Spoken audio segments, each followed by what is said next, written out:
경영과 경제에 관한 읽어볼 만한 책을 소개해드리는 시간입니다. CEO를 위한 서평 서비스 제공하고 있는 자이너리 경영연구원 서진영 박사 나오셨습니다. 안녕하십니까? 네, 안녕하십니까? 네, 오늘 소개해 주실 책 이름이 미니멈의 법칙. 예. 이 어떤 법칙입니까? 예, 미니멈 그러면 최소잖아요, 그죠? 네. 그래서 제일 작은 것이 결정한다. 무슨 소리냐 했더니만요.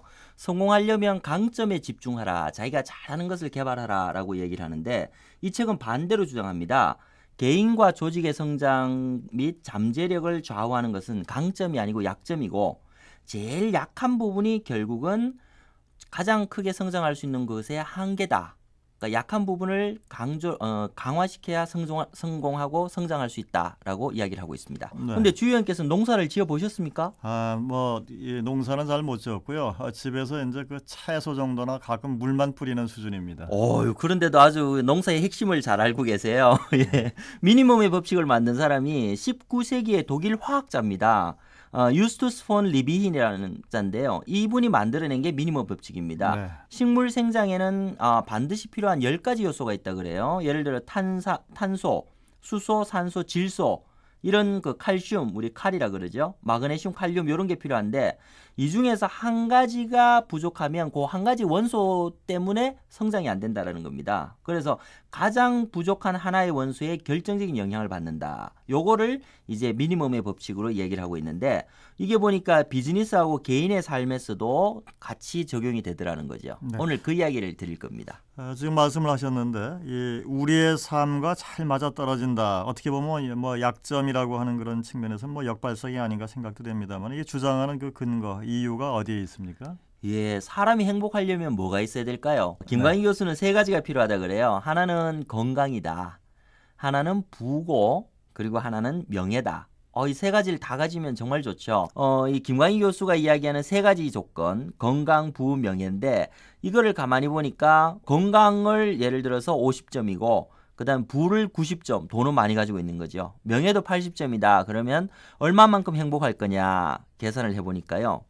220점, 합쳐서 220점이니까 네. 그러면 또 평균으로 73점 아니더라는 겁니다. 합산이 중요한 게 아니라 이제 평균적인 점수가 높아야 된다. 뭐 이런 주장 같죠? 그것도 아닙니다. 그렇습니까? 뭐냐면 평균 점수보다 네. 마지막 건강 50점이 자기 행복 점수랍니다. 그렇군요. 그래서 네. 자기 조건 가운데서 가장 낮은 것에 대해서 강화를 하지 않으면 행복할 수 없다. 요게 사람에게 들어가는 미니멈의 법칙이다. 그래서 보니까요. 정말 그런 게 회의 시작 시간도 맨 나중에 도착하는 사람이 결정하죠. 늦게 오는 사람이 와야지 이제 그 회의 시작하니까 아무리 일찍 와도 소용이 없는 거야 다른 사람들은. 너무 늦게 오면 짜증이 나죠. 그렇죠. 예, 과락이 있으면 고시에 실패하죠. 네. 인터넷 검색 속도는 컴퓨터 용량 그리고 소프트웨어 버전, 회선 이 중에서 제일 느린 놈이 결정합니다. 이런 걸 보게 되면은 결국은 약점을 강화시키는 것이 굉장히 중요하다. 이런 이야기들을 이제 이 저자가 하고 있는 것입니다. 네.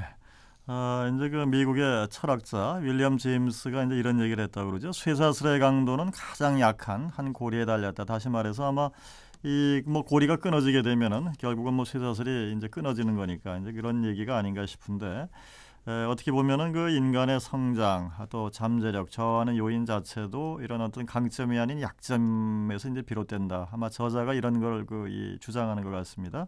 예, 그렇습니다. 근데 이제 그 강점이 아니고 약점이 결정한다 그래서 우리가 약점에 매달려 있을 수는 없지 않습니까? 네. 그래서 필요한 게 약점을 어떻게든 강점으로 바꿔내는 능력이 필요하다. 그걸 제일 잘하는 사람이 누굴까요? 저는 역사적으로 볼 때는 징기스칸인 것 같아요. 네. 징기스칸의 편지를 제가 다른 책에서 한번 찾아봤습니다. 징기스칸의 리더십 혁명이라는 책에 나오는 건데요. 징기스칸의 편지를 이렇게 읽어보니까 첫 번째, 집안이 나쁘다고 탓하지 말라. 약점이죠. 나는 어려서 아버지를 잃고 고향에서 쫓겨났다. 어려서는 이복 형제와 싸우면서 자랐고 커서는 사촌과 육촌의 배신 속에서 두려워했다. 또 하나가 가난하다고 말하지 말라. 나는 들쥐를 잡아먹으며 연명했고 내가 살던 땅에서는 시든 나무마다 비린내, 누린내만 났다. 부족장이 된 뒤에도 적진을 누비면서 먹을 걸 찾아다녀야 됐고 목숨을 건 전쟁이 내 직업이고 유일한 일이다. 작은 나라에 태어났다고 말하지 말라. 나는 친구가 없었고 꼬리 말고는 채찍도 없는 데서 자랐지만 내가 말을 타고 달리기에는 세상이 너무 좁았다고 말할 수 있어도 내가 결코 큰 것은 아니었다. 하지만 세계를 지배하는 지도자가 된 거거든요. 네. 이러한 약점들을 전부 넘었었기 때문에 징기스칸이 위대한 거죠. 그러니까 중요한 거는 이제 지금 서 박사가 징기스칸의 여러 가지 이제 그 서신 내용 소개를 해주셨는데 징기스칸과 같은 그 위인 뭐 이 어떤 그 세계 정복한 그런 사람 입장에서는 다 극복한 사람인데 그렇죠. 이걸 어떻게 이제 극복을 해야 되는지 하는 게 중요한 것 같아요. 참 어렵죠. 그래서 이제 그 그리스 철학자 헤라클레이토스는 이런 말을 남겼다 그래요. 판타레이. 뭘까요? 세상의 모든 것은 흐른다. 네. 만물은 한순간에 머물러 있는 것이 아니고 이것이 바뀌는 거다라고 이야기를 합니다. 그래서 약점을 강점으로 바꿔내라라고 이야기를 하죠. 뭐 인내도 있어야 될 것 같고 성찰도 있어야 될 것 같고 또 어떻게 보면 그 상처를 갖다가 그걸 극복한 후에 그걸 갖다 이제 승화시키는 그런 마음의 힘이라고 그럴까요? 이런 것도 필요할 것 같은데 이게 사실은 뭐 말하긴 쉬워도 상당히 어려운 문제 아니겠습니까? 예, 근데 이제 이 책에 정말 멋진 사례 하나가 나오는 것 같아요. 이제 골프를 치시는 분들이 상당히 많으신데 요즘 우리가 또 이제 세계적으로 LPGA하고 PGA에서 우승하는 그 선수를 가진 나라 아닙니까? 네. 그래서 이제 골프의 원리에 대해서도 조금 더 알아야 될 것 같은데 골프 공을 보면 이렇게 올록볼록 하거든요. 그걸 이제 전문용어로 딤플이라고 그런다 그럽니다. 네. 골프공 표현이 딤플을 왜 만들었느냐? 이게 골프공을 아주 그냥 동글동글한 굴을 날리는 것보다 안에 상처가 있으니까 훨씬 더 멀리 날아가더라는 겁니다. 그래서 골프공 표면을 해머로 이렇게 두드려가지고 일부러 상처를 만들었다 그래요. 이게 무슨 소리냐? 표면에 흠이 있는 공은 무려 275m까지 날아간다 그래요. 네. 그러니까 이제 그 똑같은 힘으로 했을 때, 근데 똑같은 힘으로 같이 때려보니까 표면이 아주 매끈한 공은 65m밖에 안 가더라. 무려 이게 5배 정도가 날아가는 거죠. 그러니까 흠이 있는 것이 훨씬 더 유리하더라. 골프공 표현에 있는 홈, 딤플을 우리가 흔히 이야기하는 흠으로 한번 해석해 보자. 그래서 명예로운 상처, 그리고 약점, 이런 걸 가지고 있는 사람들이 자신의 연약함하고 부족함을 이렇게 잘 드러내면서 이거를 더 극복해내는 사람들이 훨씬 더 멀리 가고 성공할 수 있다. 이런 얘기들을 이렇게 책에서 하고 있거든요. 네. 정말 감동 깊게 들었습니다.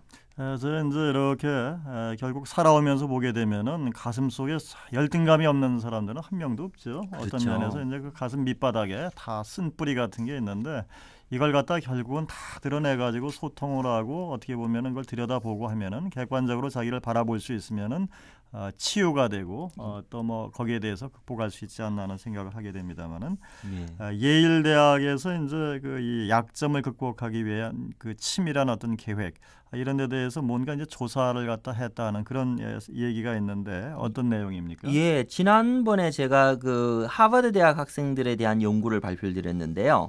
거의 비슷하게 예일 대학에서도 졸업생 대상으로 이런 그 목표 의식에 대해서 한번 이야기를 했다 그래요. 그랬더니만 상위에 목표를 기록해 두었던 한 3에서 5%의 학생들이 나머지 사람들 97%의 사람들이 벌어들인 수입보다 훨씬 더 많이 벌어들이더라. 이게 무슨 소리냐 그러니까 이런 표현을 써요. 공짜 치즈는 덫에만 놓여 있다. 네.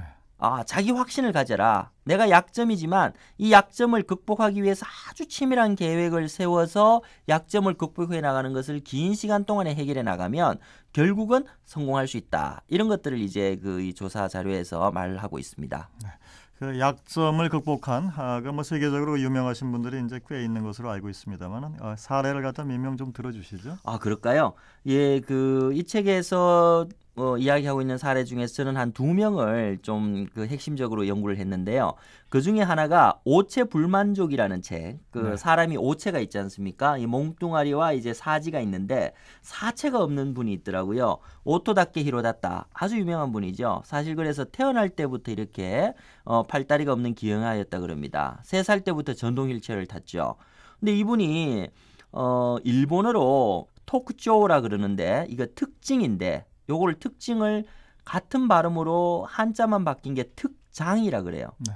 자기는 그래서 자기 소개의 특징을 손과 발이 없는 것이라고 쓰던 것을 특장으로 이건 장점이다 역으로 자기에게 지체가 있다는 그 치명적인 약점을 누구에게도 뒤지지 않을 특장을 가지고 있다는 강점으로 바꿔냈다.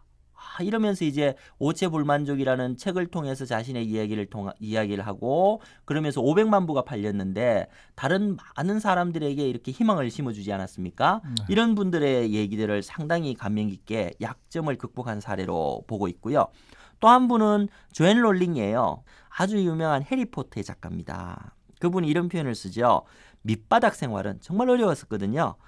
밑바닥 생활은 내가 인생을 새로 만드는데 굳은 기반이 되었다. 네. 근데 저는 조앤 롤링이 굉장히 좋은 게요. 조앤 롤링은 대학교를 나오질 않았습니다. 근데 이분이 굉장한 상상력과 창의력을 가지고 있거든요. 그래서 한번 그 인터뷰에서 이런 거를 물어본 사람이 있어요. 당신은 어떻게 정상적인 정규 교육들을 많이 받지 않았는데 어떻게 이렇게 많은 그 상상력을 가지게 됐습니까? 그랬더니만 자기의 선생님은 BBC 방송이었다. 자기는 방송을 보면서 꿈과 상상을 키워왔고 그 속에서 영어를 배웠고 상상력을 배웠고 세상을 배웠다라고 이야기를 하죠. 그래서 참 우리가 좋은 방송을 만드는 거, 이런 프로그램 같은 우리 주 선생님 진행하시는 이런 프로그램 같은 것들을 잘 만들어내는 것이 정말 중요한 일이 아닌가라고 또 생각을 합니다. 이렇게 약점을 강점으로 바꾸는 것, 이런 사람들의 사례들을 잘 보면서 우리 미래를 만들어가는 게 좋을 것 같습니다. 네, 미니멈의 법칙이라는 책에 대해서 지금 말씀을 나누고 있습니다만은 이 책이 이제 리더라든가 또 개인들에게 던지는 그 메시지는 과연 무엇이 될 것이라고 생각하시는지요? 예, 세상이 이렇게 막 경쟁이 심해지니까 자꾸 잘하는 거, 전문성 한 가지만 잘해라, 하나만 하면 잘할 수 있다라고 이제 강조를 하게 되는데요. 행복하기 위해서는 하나로 이루어지는 것은 하나도 없는 것 같습니다. 그래서 강점에만 주목할 것이 아니고 자신이 가지고 있는 약점이 뭔지를 아주 명확하게 파악을 하고 그 약점을 그 강점으로 바꿔낼 수 있는 장기적인 계획을 가지고서 목표를 설정한다 그러면 정말 자신의 인생을 잘 관리하고 성공으로 이끌어낼 수 있지 않을까, 그런 생각을 하게 됩니다. 네, 저도 이제 그 약점을 갖다가 과연 약점으로 받아들여야 되겠지만은 이걸 어떻게 이제 그 보는 시선, 관점을 갖다가 정립하느냐에 따라서 그 인생이 좀 달라지지 않을까 하는 그런 생각이 드네요. 네, 그렇습니다. 지금까지 자인우리 경영연구원 서진영 박사였습니다. 고맙습니다. 네, 책 읽고 행복하십시오.